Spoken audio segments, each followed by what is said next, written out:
Hello my 15 viewers, and welcome to another episode of Metro Airways. The other day I was talking to a fella. He'd been watching the news, well, as all of us have, about all these different things that's happening with the police, you know, these police shootings and stuff like that, especially for younger black men. And I told him, I said, it's like it's hunting season, you know, for young blacks, because I mean, you can look online and find the videos and all that kind of stuff. What I'll try to do is I'll try to put a link on here. If not, I mean, you can go online and see these videos. There's a one, I think it was in South Carolina, with a brother. He got pulled over by the police, and the police told him to get his driver's license. He patted his pocket, didn't have it, and realized it was in his car. He went to his car, and the police shot him. There was a shooting out here in Beaver Creek, Ohio. I don't know if it really made national news or anything like that, but it was he was walking around with a toy gun though, so the jury's still out with that. I mean, the cops didn't get convicted or anything like that. There was another tape I've seen. I'm gonna definitely try to get a link for that one, because I think it's important that that people see that. I mean, it had something like almost 10,000 or 15,000 views. But it's how they showed the police. They were trying to set up this one guy, and he wasn't getting out that car because he was afraid that they were going to kill him.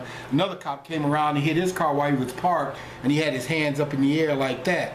So, you know, when people see that kind of stuff, and then we have these shootings, whether the police shootings are justified or not, when we see that kind of stuff, it makes us automatically you know, not trust the police. Tell you the truth now, it's gotten to the point now, if I see some lights behind me, especially at night, I do get kind of scared. Like, you know, people back in the 50s and the 60s down south when they seen police lights, but now this is the 21st century, and I am, being a black man, I do get scared when I see lights flashing behind me. So anyway, when me and this fellow was talking about this kind of stuff, he was like, he said, I guess he considered himself trying to be the devil's advocate or whatever, but he said, well, you know, in every job, you got the people who are kind of screwed up, don't do the job right, or they do it bad, or whatever. And I said, well, yeah, that's true. I said, but I look at it like this. Okay, if you have a bus driver who's a screwed up bus driver, what's the worst that could happen? He can pass you up at a bus stop, or he can kick you off and make your life inconvenient. I mean, you know, you're all right, but it's inconvenient. Or what about if you go to McDonald's or Wendy's or Burger King and you have a screwed up employee there? I mean, what's the worst they could do? I mean, they could do something, maybe spit on your food or something. Even though that's something like that is really, really disgusting, you know, you're still alive. But if you got to remember that the policeman is allowed to take your freedom and your life if necessary, and most of the time they can lie. So if you have a screwed up policeman, what's the worst that can happen? Well, I mean, he could lie on you and have you sent away for prison, or he could shoot you and kill you. So I mean, you know, you have to look at it like that. And I feel if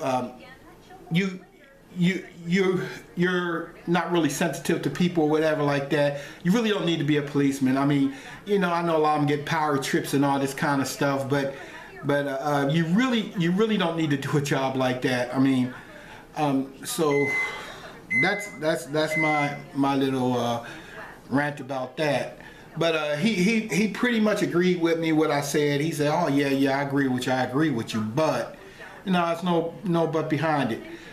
If you're in a position where you can take someone's freedom or someone's life, you need to be a little bit more sensitive to how they feel and stay off that power trip. But I mean, who am I? I'm just a guy making videos on YouTube. All right then. Well, this is another Metro Airwaves signing out, and thank you for watching.